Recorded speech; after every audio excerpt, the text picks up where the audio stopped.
Hello guys, welcome back to this quick tutorial video.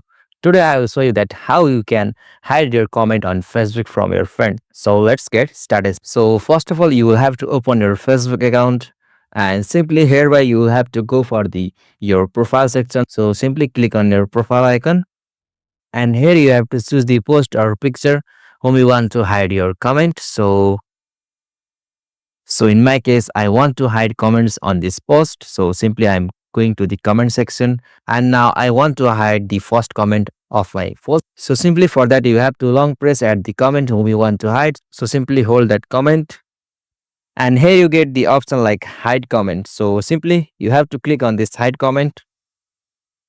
So okay, you need to confirm again. All right. Now you can see the comment has been hidden. So it is not showing in the post. So it's showing that this comment has been hidden. So likewise, you can also hide your comment from Facebook. So if this video was helpful to you, please subscribe to our YouTube channel and don't forget to hit a bell icon. And don't forget to give a big thumbs up to this video. Thank you for watching this. Have a nice day.